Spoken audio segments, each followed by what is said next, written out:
మాట్లాడడానికి కూడా సమయం దొరికింది. పాత పాలకులు కూడా డ్రైనేజీలపై ఖర్చు పెట్టిన డబ్బు in government and government aided schools will get one head. Therefore, our ministry strongly believes that no child should study with the of this bill are to reduce the classroom hunger and to enhance concentration and learning outcomes. Contain the following main key provisions. Free. ఇది ఒక చిన్న విషయమా? మరియు రైతు బీమా ప్రపంచంలో ఎక్కడ లేని పథకాలతో రైతులకు ఆత్మవిశ్వాసాన్ని ఇచ్చాం. కాళేశ్వరం ప్రాజెక్ట్ ద్వారా నీటిని తీసుకొచ్చి తెలంగాణ పొలాలకు అందించాం. ప్రతిపక్ష నాయకుడిగా నేను సవాలు చేస్తున్నాను, మా మాటను నిలబెట్టుకుంటారా లేదా? గతంలో మేము నిర్మించిన ప్రాజెక్టుల పేర్లు మార్చడం, ఆఫీస్లో బోర్డులు మార్చడం తప్ప కొత్తగా ఒక నిర్మాణ గంటల నిరంతర విద్యుత్ ఇచ్చిన చరిత్ర మాది. నేడు మళ్ళీ పాత రోజులు వచ్చాయి. పంటలు ఎండిపోతున్నాయి, రైతులు దిగులు పడుతున్నారు. ఇది తెలంగాణ. గౌరవ సభ్యులారా, 10 సంవత్సరాల కింద తెలంగాణ ఎక్కడుండేది?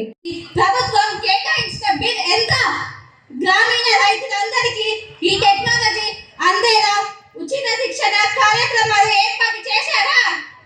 అధ్యక్ష, మార్చడం కాదు, వాటిని పూర్తిగా మూసివేసి భూగర్భ డ్రైనేజీ వ్యవస్థ ఏర్పాటు చేస్తున్నాం. ఉచితంగా ఈ ఆర్థిక సాంకేతికపై శిక్షణ ఇవ్వడానికి రైతులు స్మార్ట్ శిక్షణ కార్యక్రమం మొదలైంది. ఆధునిక వ్యవసాయంలో లాభాలు గడిస్తారు. చూడండి, ఇది సంత కాదు. నేను మీకు ఛాన్స్ ఇస్తాను, ఇచ్చినప్పుడు మాత్రమే కోరుతున్నాను. సభాపతి, అధ్యక్ష, ఈ అసెంబ్లీలో కూర్చున్న గౌరవ ముఖ్యమంత్రి గారికి, ఉప ముఖ్యమంత్రి మరియు మంత్రులందరికీ, రూలింగ్ పార్టీ సభ్యులకు, ముఖ్యంగా ఈ సభను చూస్తున్న ప్రియమైన నా తెలంగాణ ప్రజలకు, failures of the ruling party. మిత్రులారా, కొన్ని మంత్స్ మాత్రమే గడిచింది, కానీ ఈ కొద్ది సమయంలోనే ప్రజల్లో నిరాశ, అభద్రత భావం పెరిగాయి. గ్యారంటీలకు దిక్కు లేదు. ఎన్నికల ముందు ఆకాశాన్ని తాకే ప్రామిసెస్ ఇచ్చారు, అడుగుల దూరం పెరిగిపోయింది. రైతులకు పెట్టుబడి సాయం ఏమైంది? మా పాఠశాలలో మాక్ అసెంబ్లీ నిర్వహిస్తున్నాము. దీనికి సంబంధించి విద్యార్థులలో దాగి ఉన్నటువంటి నైపుణ్యాలను, నాయకత్వ లక్షణాలను పెంపొందించడం కోసం రాబోయే భావి భారత పౌరులుగా తీర్చిదిద్దే క్రమంలో రాజకీయాలు, రాజకీయ నాయకులు, రాజ్యాంగం యొక్క విలువలు, వాటి యొక్క ఔన్నత్యం గురించి విద్యార్థుల్లో ఒక మానసిక పరిపక్వతను పెంపొందించడం కోసం మేము ఈ కార్యక్రమాన్ని ఏర్పాటు చేసినాము.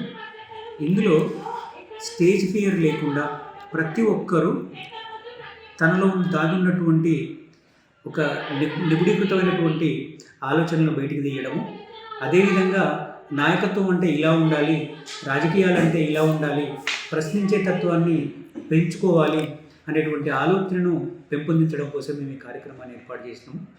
ఇది నాగర్ కర్నూల్ జిల్లా చరిత్రలోనే మా పాఠశాల మొదటిగా మేము ఈ ప్రణాళికను తీసుకున్నాము.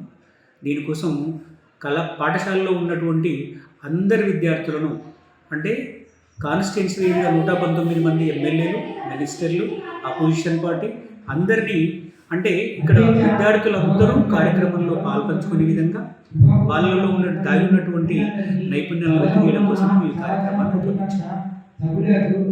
స్కూల్లో ఈరోజు నిర్వహిస్తున్నటువంటి ఈ కార్యక్రమానికి 119 మంది ఎమ్మెల్యేలుగా ఈ కార్యక్రమంలో పాల్గొంటున్నారు. అందరూ 6th క్లాస్ నుంచి 10th క్లాస్ వరకు ఉన్నటువంటి విద్యార్థులందరూ ఇందులో పాల్గొంటున్నారు. అదేవిధంగా సభాపతిగా, మిగతా బాడీ గార్డ్స్గా, అలాగే మిగతా కార్యక్రమంలో పాల్గొన్న మొత్తం కలిస్తే 130 నుంచి 150 మంది దాకా ఈ కార్యక్రమంలో పాల్గొంటున్నారు. మిగతా వాళ్ళు ఆడియన్స్గా, వాళ్ళు ప్రేరణాత్మకంగా, స్ఫూర్తిదాయకంగా ఎలా ఈ కార్యక్రమం ఉంటుంది, తర్వాత రాబోయే తరాల్లో మేము కూడా ఇలా మారాలి, చేయాలనే ఉద్దేశంతో ముందుకెళ్ళడం కోసం వాళ్ళు కూడా దీన్ని బాగా గమనిస్తున్నారు. సో ఈ కార్యక్రమం మేము చాలా విజయవంతంగా చేస్తున్నందుకు ప్రిజం పాఠశాల తరఫున చాలా గర్వంగా ఈ విషయాన్ని తెలియజేస్తున్నాం. మాక్ అసెంబ్లీలో పాల్గొన్నటువంటి ప్రిజం పాఠశాల విద్యార్థులందరికీ కూడా ప్రోత్సాహకంగా పాఠశాల తరఫున చిన్న చిన్న బహుమతులను వాళ్ళకు భవిష్యత్తులో ఇంకా ముందుకు సాగడానికి వాళ్ళు మంచి కార్యక్రమాల్లో పాల్గొనడానికి ఇది స్ఫూర్తిదాయకంగా ఉండడం కోసం పాఠశాల నుంచి చిన్న చిన్న ప్రోత్సాహక బహుమతులను